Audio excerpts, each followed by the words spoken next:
Though ever moving about in the world of experience, the whole of it exists, not for him, all-pervading. Ether-like consciousness alone subsists. Such a one is called liberated. The expression of his countenance neither flushes nor fades under pleasure or pain. He stands unmoved, whatever may come or go. Though acting after every feeling such as love, hate, fear, and the like, he who stands unaffected within is said to be the liberated, while yet in this life. He whom the world finds no cause to fear, and who is never afraid of the world, ever beyond joy and jealousy and fear, is said to be the real liberated one. With the woes of this world laid entirely at rest, he who, though full of all learning and art, is yet without any, who, though with mind is without it, is said to be the real liberated one. Yoga Vasishtha. Trembling and other signs of fear subside only by degrees, even after knowledge of the snake as nothing but a harmless piece of rope, the same rope met with in dim light, even after such knowledge, may yet become the same terrible snake it once was. Thus, previous karma comes gradually to end by fruition, through experience, and not all at once by any obstinate remedy. Nay, it is even possible for the immortal one to temporarily feel his mortality in moments of such fruition. This, however, is no flaw in the condition of spirituality, once realized, for liberation is no observance. It is being in harmony with the course of nature. Panchadasi. When all desires infesting the heart are entirely given up, the mortal becomes immortal and lives in spirit, even here. The slough cast off by the serpent lies dead and lifeless on the anthill. So even lies this body, and the mortal, who is thus disembodied, while yet here, becomes immortal, all life, all spirit, all light.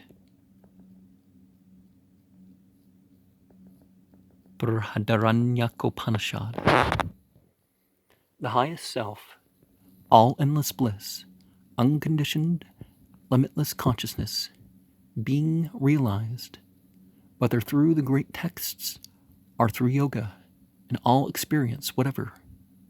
Let one lose himself in the ecstasy of realization, for he has forever lost all touch with bondage of every description.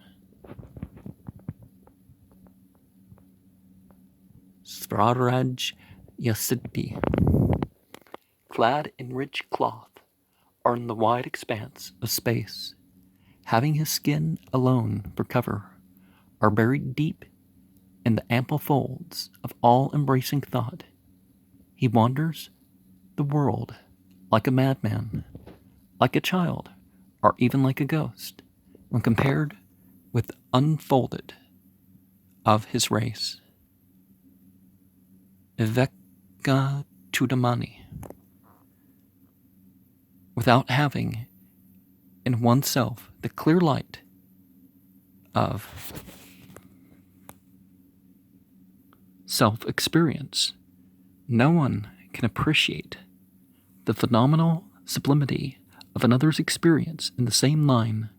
Yoga Vasishtha.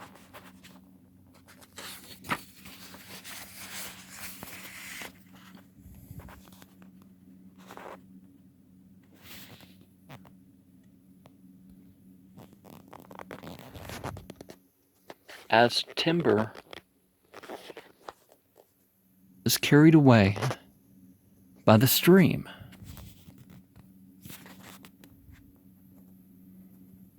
To places high and low, so even is the body led by law to whatever awaits at its proper time.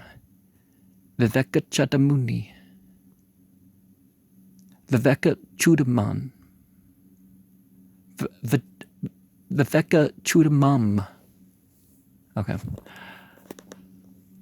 The traveler with mind firmly fixed only on the goal he is approaching never feels the motion of his legs along the road he treads.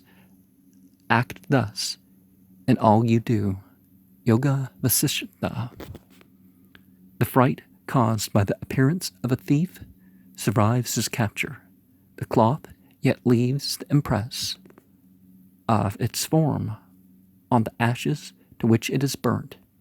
The world reduced of itself to naught, and the cause of the knower last, with his body to bear out such fruition as previous karma should bring.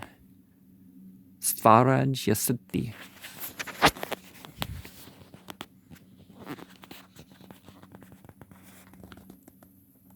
The knower may, O child, let his external senses manifest at acts in all conditions, as long as his body lasts, but he should never let his internal sense go with the external. Yoga Vasishtha. The ether may appear in any condition, whatever. It is never conditioned. The self never takes on the properties of whatever accidents may appear to color his self. Atma Bodha. The knower of the Supreme, the knowers of the Supreme, neither avoid nor court intercourse with the world. They go on with whatever should turn up in the ordinary course. Being in all, I'm ever inactive. He, with this conviction, acts in accord with what is brought to him in the course of nature, is always inactive. He is not motionless, though standing. He does not walk, though going. He is all peace, though deep in the course. He is ever inactive, though full of activity. Yoga Vasishtha. And interaction would be the way we'd probably translate that word nowadays, because they don't mean that people are humping the earth or something. At least I hope they're not, but no, I know that's not what they mean. The kind of apparent latent desire in those who have found liberation while living is no desire at all. It is that universal sense of being which is known as pure being. Yoga Vasishtha. Having known it thus, fill thyself with the memory of pure unity, having realized the unit. Walk the world like a mass of so much dead matter. No praise, no salute, no offerings, even to the dead, no fixed or unfixed abode. The harmonized soul should ever live in faith and trust. Gauda Bhattacharya. The 15 rays return into their source. The divine forces governing the senses find back the universal fountain of their rise, the reflection in the inner sense, the embodied soul, together with every action whatever, all become one in the supreme unchangeable essence, as rivers flowing into the ocean lose their individual name and form. They thus lose even themselves. So does the knower, freed from all name and all form, find the highest being, all light. He who thus knows the highest self verily becomes self. None that is born in his family has his eye closed to self. He soars above sin and sorrow, freed from the ties of the heart. He becomes immortal. Mundaka Upanishad. Giving up the body in the same holy place, are in the house of the lowly.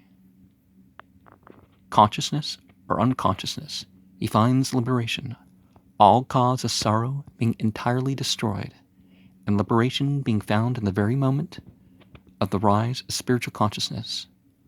Artika. Water is water, whether it stands all placid or surges up in high billows. It makes no difference to the ocean, embodied or disembodied. There is no difference in the liberation of the silent knower. What difference can embodiment or disembodiment make in the liberated? Whether in tempestuous waves or in placid calm, the sameness of ocean undergoes no change. Yoga Vasishtha.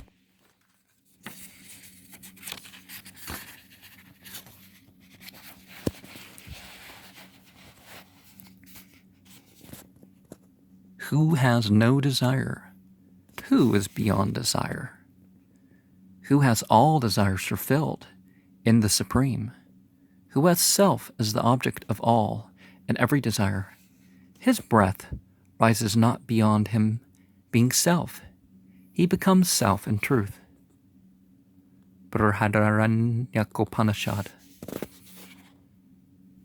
I have no illusion for my consort, no serpent for my couch, no discus for my weapon, no round of incarnations to go through, nor have I the anxiety of protecting the world. Still I am the Lord to all intent and purpose in myself. Swaraj Yasiddhi. One's own Lord and Savior. It's not necessarily that you're claiming to be a god or anything. It's just, who else is going to do spiritual mastery for you? The Absolute neither rises nor sets. Nay, he has never laid at rest. He is not being nor non-being, neither near nor distant, neither I nor thou. He shines as the sun. He protects the three worlds, appearing as Vishnu, as Siva. He destroys all. He acts the creator in the form of the lotus-born Brahma. Whatever is, whatever has been, whatever shall be, every object, in any one sense of the three forms of time, he is that. He is everything, O best of knowers. When he takes on the form of the three worlds and all they contain, I believe in him to have gone through the act of creation. If verily the three worlds do exist, let him by all means become those words, for in him the three worlds are in truth empty of all real content whatever. Mere words are they. Well, we know God through those three modes, and everything associated with those three modes is as a manifestation, but not quite an incarnation, right? Yoga Vasishtha. Yoga Vasishtha is apparently the favorite text of the author. They chose from over 100 or something like that. They divert themselves in the native bliss of self-experience. They enjoy themselves in any matter with perfect freedom.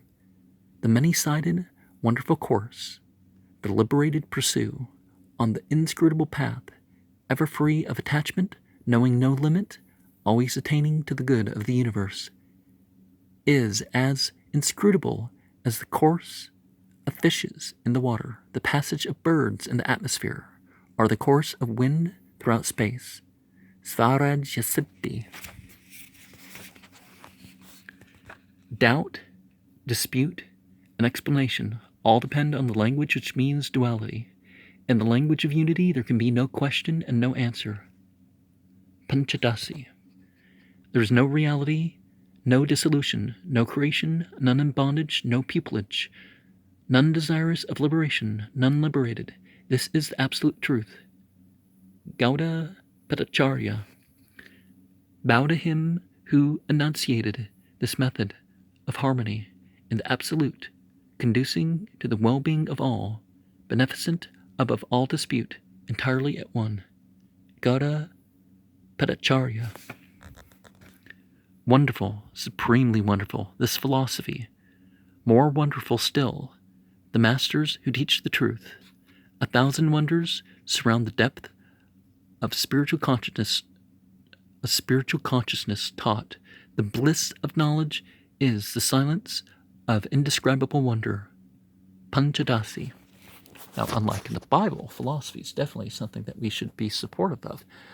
But philosophy in terms of method, not necessarily what the philosophers say.